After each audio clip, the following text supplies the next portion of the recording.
Boa noite, tudo bem com vocês? Gente, tô aí, né, devendo vários dias de estudo, viajei e lá não tinha como eu subir os vídeos, a internet estava péssima. Então Deus, né, me deu direção de descansar nesse tempo, continuar fazendo a leitura, né, no nosso grupo aí, Bíblia todo dia, mas não fiz os vídeos, vou colocar tudo em dia, em nome de Jesus. Orem por mim, para eu conseguir gravar todos esses vídeos, mas hoje eu vou dar continuidade ao nosso estudo. Hoje, nosso dia, é, é, nosso estudo, né, de hoje é de 17, Mateus 17, então vamos dar continuidade à leitura e em nome de Jesus, Deus vai falar muito conosco nesse dia. Estou muito feliz de estar de volta e, né, um propósito aí que eu fiz com meu grupo de estudo, com Deus principalmente. Então, nem tudo é perfeito, né, gente? Nem tudo é do jeitinho que a gente quer, mas o importante é não chutar o balde quando às vezes aí não sai do jeitinho que a gente quer, do jeito que a gente planejou. É continuar da forma como dá. Então, vou dar continuidade ao estudo aqui, aos pouquinhos vou gravando os vídeos dos outros estudos dos outros dias. Mas é isso, vamos lá, vamos orar, feche seus olhos. Amém, Jesus. Obrigada, Pai, por esse tempo, Pai. Estamos de volta, Pai, à leitura da palavra juntas, ao estudo, que o Teu Espírito Santo, Pai, venha nos guiar nas Escrituras, que venha dar direção, revelar a palavra, revelar, Pai, o que está por trás da letra, que o Senhor venha nos trazer clareza. Senhor, em nome de Jesus, que a Tua palavra fale ao nosso coração nesse dia, gerando, Pai, em nós transformação. Aumenta mesmo, Pai, a nossa fome e sede da Tua presença, da Tua palavra, que seja o alimento que nós tanto precisamos, Pai. Que venhamos, Pai, a andar em cima da palavra, segundo os Teus princípios, segundo a Tua voz para nós, segundo aquilo que o Senhor tem para cada um de nós, Pai. Deus, em nome de Jesus, o Senhor não nos deixe desanimar, aquelas que pararam no meio do caminho, que desanimaram, Pai, que elas voltem a ler, voltem a buscar o Senhor nas Escrituras também, que o Senhor, Pai, venha em nome de Jesus ministrar os nossos corações essa noite. Essa é a minha oração, Deus, em nome de Jesus. Amém. Gente, o capítulo 17 de Mateus, aqui começa com a transfiguração de Jesus no monte, né? Então vamos lá. 6 dias depois, Jesus tomou consigo Pedro, Tiago e João, irmão de Tiago, e os levou em particular a um alto monte. Então aqui já mostra, né, que Deus escolheu alguns dentro dos seus discípulos para levá-los ao monte em particular, ou seja, eram os que eram mais próximos de Jesus. Então, ali ele foi transfigurado diante deles. Sua face brilhou como o sol e suas roupas se tornaram brancas como a luz. Então, eles viram o corpo de Jesus glorificado, né? Assim como é na vida eterna, né? Na glória. Então, assim como os nossos corpos serão glorificados também, como Jesus foi. Então, aqui eles conseguiram ver. Então, naquele mesmo momento apareceram diante deles Moisés e Elias e conversando com Jesus. Imagina essa cena, que coisa linda. E aqui, gente, Moisés representa a lei, Elias, os profetas, e Jesus, a graça, né, o novo tempo.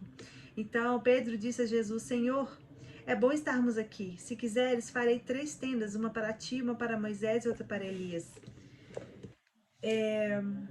E aí, enquanto ele ainda estava falando, uma nuvem resplandecente os envolveu e dela saiu uma voz que dizia: Este é o meu filho amado, de quem me agrado. Ouça-no.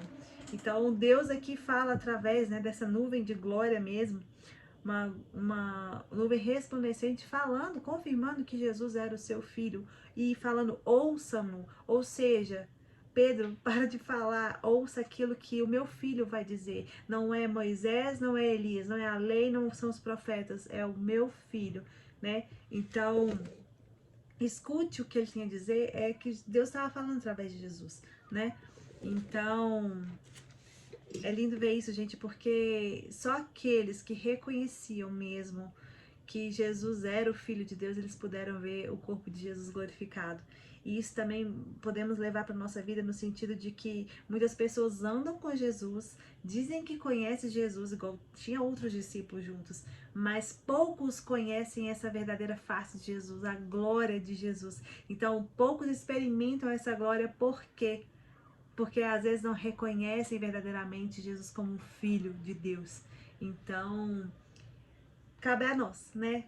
decidir o que nós vamos conhecer de Jesus. Se somente o superficial ou se nós vamos conhecer nas profundezas, né? Sermos levados ao particular, assim como esses discípulos foram, né? Eles foram separados e foram levados ao monte com Jesus, separados dos outros. Então, cabe a nós decidir se nós vamos viver essa vida de intimidade, experimentar da glória de Jesus, ou se nós vamos viver superficialmente. Isso depende de quanto nós nos entregamos a Ele e quanto reconhecemos que Ele é Filho de Deus. Então, ouvindo isso, os discípulos prostraram-se com o rosto em terra e ficaram aterrorizados. Imagina a glória desse lugar, meu Deus. Mas Jesus se aproximou, tocou neles e disse: levantem-se, não tenham medo. E erguendo eles os olhos, não viram mais ninguém a não ser Jesus. Imagina, gente, o que esses homens viram, né? Viram a glória mesmo, viram o tempo de glória do céu mesmo naquele lugar. O céu desceu ali naquele lugar, realmente. E enquanto desciam do monte, Jesus ordenou: não contem a ninguém o que vocês viram até que o Filho do Homem tenha sido ressuscitado dos mortos. Aqui também é interessante, né? Que aqui eles estavam lá, naquele momento ali particular com Jesus, e Jesus fala assim: vamos descer. Ou seja, ali eles estavam vivendo o que a gente vive às vezes no secreto com Deus, que a gente vive só no nosso você e Deus ali, o seu tempo com Deus, mas Deus nos chama também para viver a vida real, descer, né? Porque a gente tem que demonstrar a nossa vida no dia a dia, aonde nós estamos, no nosso trabalho, dentro da nossa casa, com a nossa família. Então, não é só viver na glória, não é só viver orando em línguas, não é só viver meditando na palavra. Nós temos que manifestar o reino aonde nós estamos também na vida real, com as pessoas do nosso convívio e aonde nós pisarmos, aonde nós botarmos o nosso pé. Continuando, né? Aqui Jesus fala: até que o Filho do Homem seja ressuscitado dos mortos. Os discípulos lhe perguntaram: então, por que os mestres da lei dizem que é necessário que Elias venha primeiro? Aqui é tão interessante que eles se preocupam mais com a lei, né? Eles estão preocupados aqui: por que os mestres da lei falam que Elias tem que vir primeiro, é importante que ele venha primeiro? Então eles estavam preocupados mais com teologia, com conhecimento, do que verdadeiramente adorar o Senhor. Aqui Jesus fala de ressuscitar, né, que o Filho do Homem iria ressuscitar. Eles não estavam preocupados com a ressurreição de Cristo, eles estavam preocupados quem vinha primeiro. E às vezes a gente fica muito focado nisso também, em conhecer teologia demais, em saber linhas de raciocínio, né, através da Bíblia, de estudiosos, e esquecemos da principal parte, da vida eterna. Nós esquecemos do tempo de ressurreição, né? Que vai haver essa vida eterna. Então, às vezes temos que deixar um pouco de focar nisso para focar no que verdadeiramente importa, na adoração, né? Focar na verdadeiramente não saber, mas conhecer Jesus. Porque uma coisa é você saber, conhecer a palavra, outra coisa é você conhecer, experimentar Jesus, verdadeiramente ser conhecido por Ele, né? E não colocar Jesus, Deus, no seu entendimento, no seu raciocínio lógico, porque as coisas de Deus elas não fazem muito sentido para a razão humana. Então, muitas vezes nós vamos ter que abdicar de saber para conhecer verdadeiramente quem é Jesus. E continuando aqui, e aí eles falam, né? Jesus respondeu: de fato, Elias vem e restaurará todas as coisas. Mas eu lhes digo, Elias já veio e eles não reconheceram, mas fizeram com ele tudo o que quiseram. Da mesma forma, o Filho do Homem será maltratado por eles. Aqui, quando ele fala de Elias já veio, ele está falando sobre João Batista, né? Que ele foi realmente morto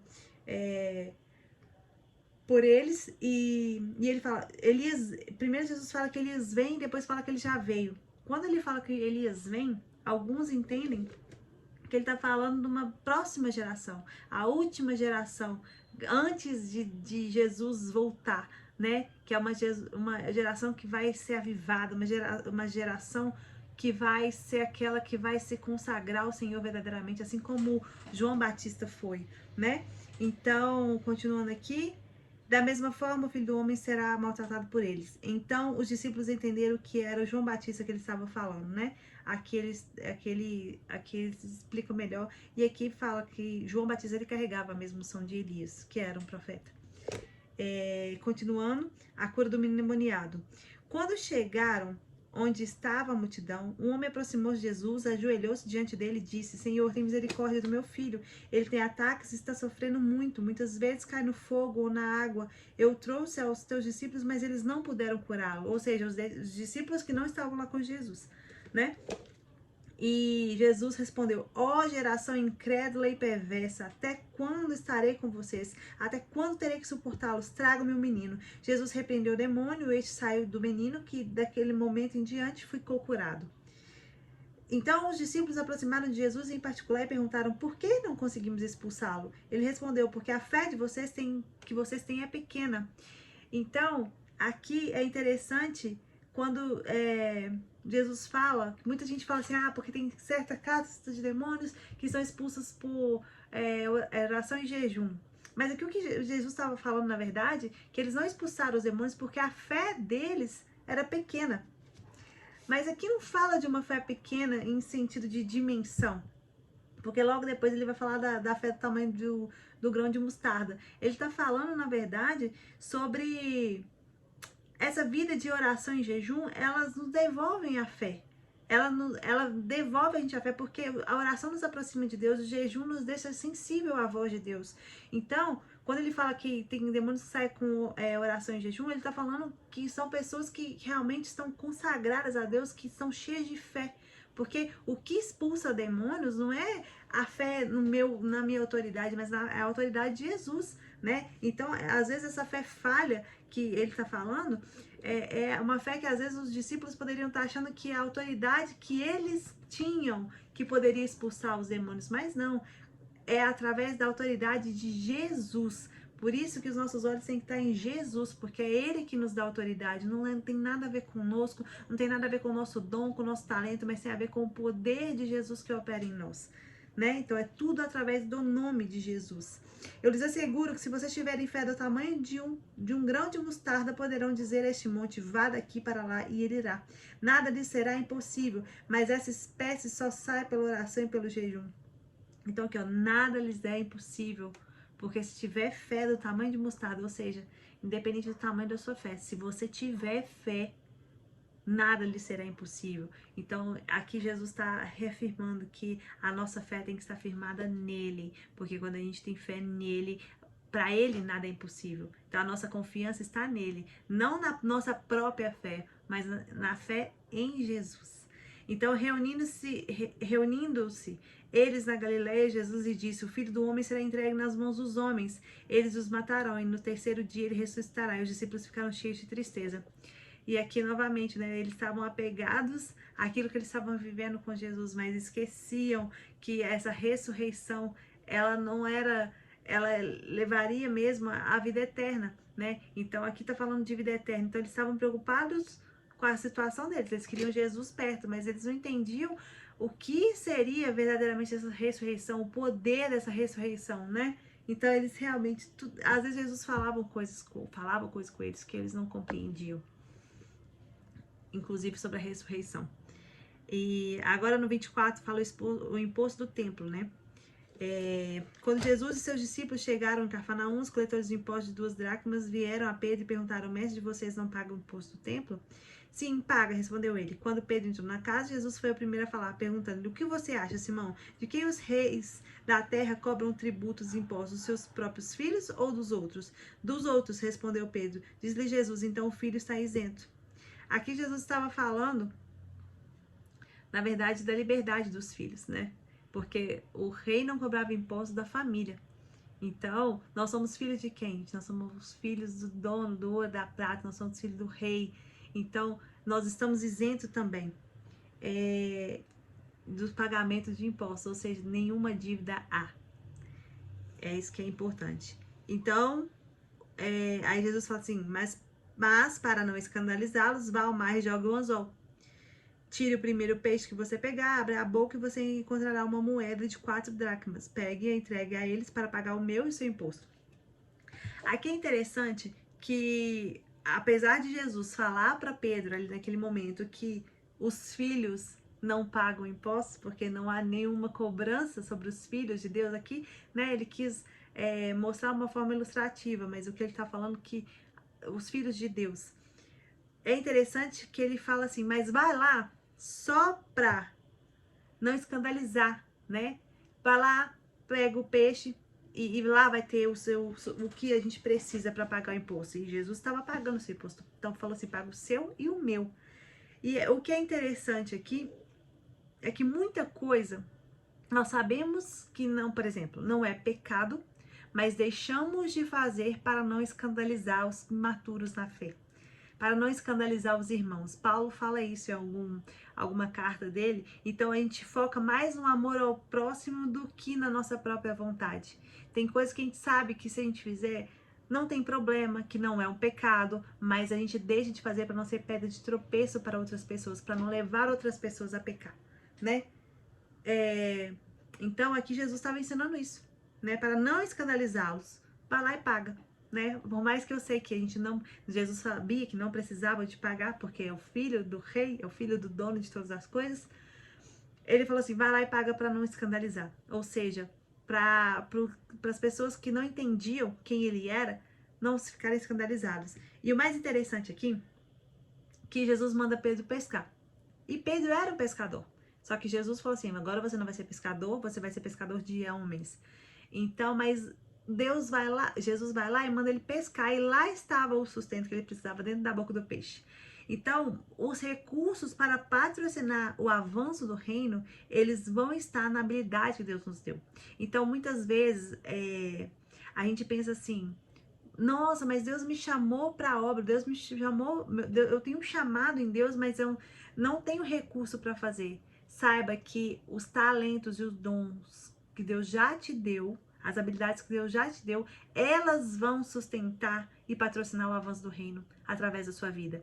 Então, não ache que às vezes você está fora do propósito, às vezes você está exercendo uma profissão ou alguma coisa que parece que é muito distante do seu propósito. Saiba que é esse lugar que você está, essa habilidade que você usa, né? É através dela que Deus vai te dar o recurso para cumprir o seu chamado, né? Para avançar com os projetos de Deus para sua vida. Então, isso, muitas vezes, pessoas têm conflito, acham que tem que largar tudo. Ah, não, Deus falou que eu vou ser por exemplo, um pastor, um profeta, então eu vou largar tudo. Claro, né, gente, tem pessoas que Deus dá essa direção, mas para aqueles que Deus não deu, saiba que o talento que você tem hoje, que você usa, é ele que Deus vai usar para te dar os recursos. Então, é lindo ver isso, que Deus prepara até os recursos para desenvolver a obra dele na nossa vida, através daquilo que ele já nos entregou, que são os nossos talentos. Então, finalizando aqui, esse versículo, esse capítulo é muito lindo, né?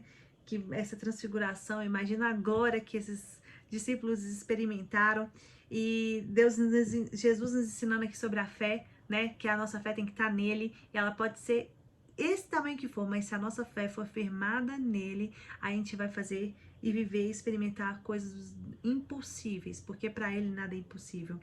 E continuando aqui no final sobre o imposto, né? Sobre o recurso, que Deus sempre tem o recurso necessário, porque o maior interessado em patrocinar o propósito dele na nossa vida é Ele. Então, se Deus der a direção, Ele dá a provisão também. Creia nisso. Que Deus te abençoe. Em nome de Jesus, amanhã nós estaremos aqui de volta para continuar o nosso estudo. Obrigada, gente.